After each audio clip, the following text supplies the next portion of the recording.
Finally exam सक्यो तर classes छैन किनभने भोलिदेखि फेरि हाम्रो क्लासेस स्टार्ट छ। Hello guys, welcome back to my YouTube channel. It's me Amar Yadav, straight out from BP catches. Finally आज हाम्रो एक्जाम सक्यो।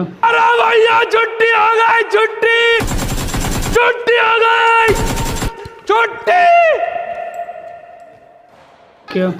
Instead of enjoying my life, I am mentally preparing for another struggle of college again. कति दिमागमा कुराहरू आउँछ कि exam सक्ने बित्तिकै कि यो सब कुरा गर्ने, यो गर्ने, साथीहरूसँग घुम्न जाने, त्यो गर्ने। तर जब कलेजको नोटिस आउँछ कि भोलिदेखि हाम्रो एक्जाम छ, एक्जाम सकेपछिको भोलिदेखि नै अब क्लास स्टार्ट छ भने भांजे दुर्योधन, ये मैं क्या सुन रहा हूँ?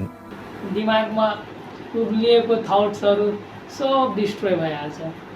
अनि कति दुःख लाग्छ यार, एक दिन पनि बिदा नदिने यार। यस्तो अवस्थामा त ब्रेन कामै गर्न छोडिदिन्छु कि के गर्ने भइहालिन्छ। अब के हो यार यस्तो होइन। नेपाल सरकारले हामीलाई भन्थ्यो कि 2 दिन बिदा दिनको लागि हप्तामा, अफिसियली नोटिस आएको थियो भर्खर।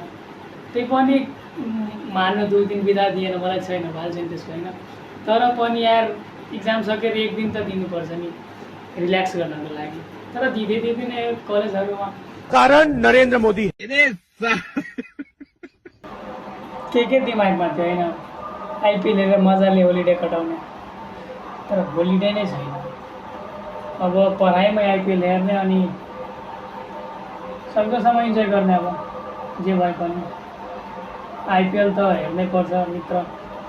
आइपिएल बहुत इम्पोर्टेन्ट छ।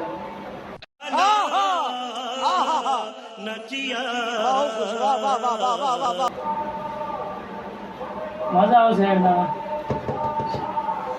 बिदा नभए पनि आइपिएल हेर्ने, यो एउटा इम्पोर्टेन्स छ।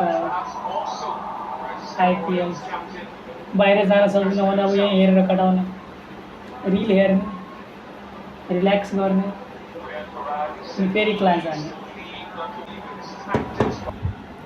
अलार्म लगाउनु पर्छ। अलार्म त 5वटा लगाउँछु आज,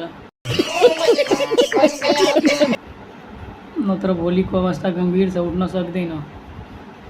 अहिले कति दिनदेखि कति बजे सुतिरहेछु, स्लिप साइकल पुरै डिस्टर्ब भइहालेछ। अनि यस्तो अवस्थामा क्लास छुट्न सकिन्छ। So alarm is most important. नत्र भोलि म बेडमा आउँछु र अटेन्डेन्स सिटमा मेरो अटेन्डेन्स हुँदैन। सो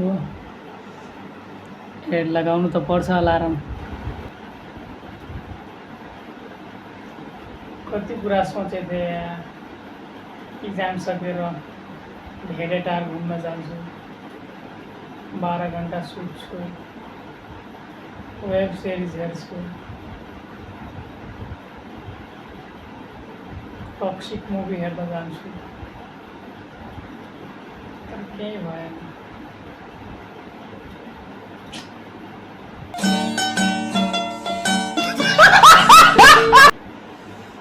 यार अब यो कलेजहरूलाई के नि भन्न सकिन्छ। अब उहाँहरूको नियम नि यस्तै हो। अब बिदा नदिने, तर कमसेकम 1 दिन बिदा हुन्थ्यो भने ठिकै छ।